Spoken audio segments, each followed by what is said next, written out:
Halo anak-anak, hari ini kita akan belajar mengenai adaptasi tumbuhan. Adaptasi adalah kemampuan makhluk hidup untuk menyesuaikan diri terhadap lingkungannya. Tujuannya agar dapat bertahan hidup baik dari lingkungan ataupun melindungi diri dari pemangsanya. Nah, dalam beradaptasi, tumbuhan memiliki ciri-ciri khusus. Ya,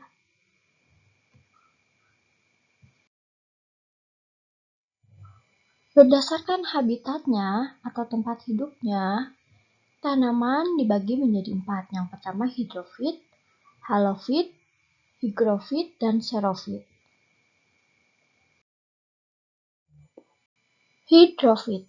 Hidrofit adalah tumbuhan yang sebagian tubuhnya ada di permukaan air. Akarnya berada di air, memiliki rongga udara dalam batang atau tangkai daun, dan daunnya muncul ke permukaan air.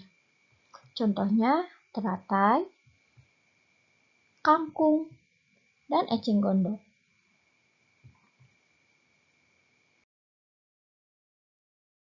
Teratai, tangkai daunnya tumbuh menjalar sehingga daun teratai dapat mengapung di air.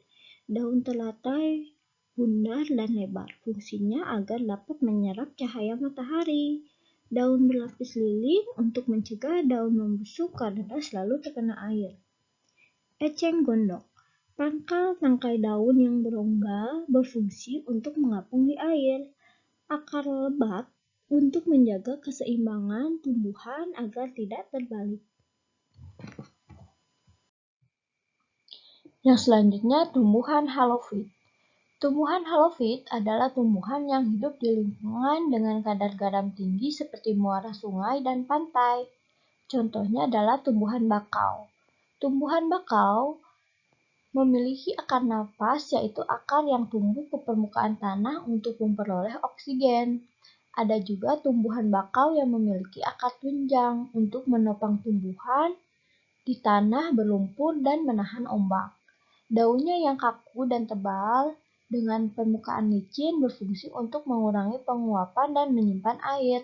Bagian bawah daun bakau memiliki kelenjar untuk mengeluarkan kelebihan garam. Higrofit. Higrofit adalah tumbuhan yang hidup di daerah lembab. Tubuhnya terdiri atas bagian-bagian akar, batang, dan daun. Batang pada umumnya tidak tampak karena terdapat di dalam tanah. Daunnya muda, umumnya melingkar atau menggulung. Contoh tanaman higrofit yaitu pakis. Xerofit. Xerofit adalah tumbuhan yang hidup di daerah kering. Tumbuhan ini memiliki daun tebal, sempit, kadang-kadang berubah bentuk menjadi bentuk duri, sisik, atau bahkan tidak mempunyai daun. Batangnya tebal, mempunyai jaringan untuk menyimpan air, akarnya panjang.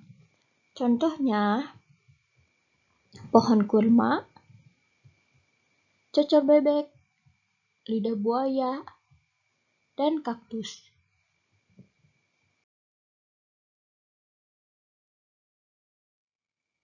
Ciri khusus lain yang dimiliki tumbuhan untuk beradaptasi dengan lingkungannya yaitu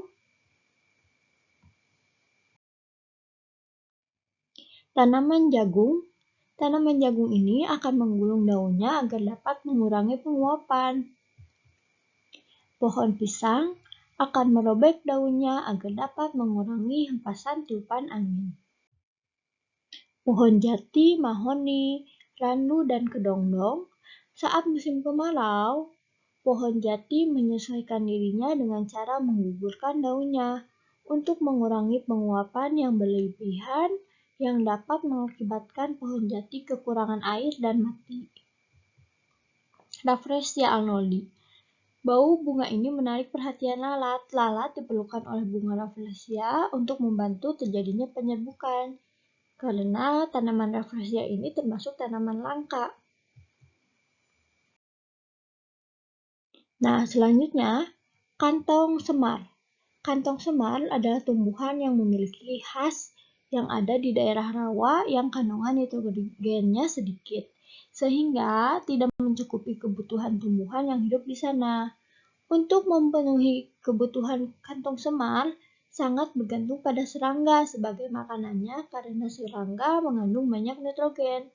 Pada waktu tertentu, bunga kantung semar akan mengeluarkan bau menyengat atau nektar. Bau tersebut berguna untuk menarik serangga. Tanaman kantung semar mempunyai cairan khusus yang ada di dalam kantung. Cairan tersebut untuk mencerna serangga yang terjebak. Hal ini menunjukkan bahwa tanaman kantung semar beradaptasi untuk memperoleh makanan. Pohon cemara. Pohon cemara mempunyai bentuk daun yang runcing. Daunnya yang runcing berguna untuk mengurangi penguapan. Ciri khusus lain yang dimiliki tumbuhan terutama untuk melindungi diri dari pemangsanya, yaitu tanaman yang memiliki daun tajam di tepinya yaitu nanas, lidah buaya, dan kaktus. Memiliki rambut halus, contohnya bambu, tebu, dan jagung. Memiliki duri, mawar, bougainville, rotan, kaktus, salak, putih malu, dan durian. Sedangkan tanaman yang menghasilkan getah yaitu sawo, pepaya, karet, mangga, dan nangka. Nah, sekian anak-anak, sebetulnya masih banyak lagi ciri khusus yang dimiliki tumbuhan yang digunakan untuk beradaptasi dengan lingkungannya, baik dengan kondisi lingkungan maupun untuk melindungi dirinya agar dapat bertahan hidup. Nah, kalian bisa mencari lebih banyak lagi dari sumber lain. Terima kasih.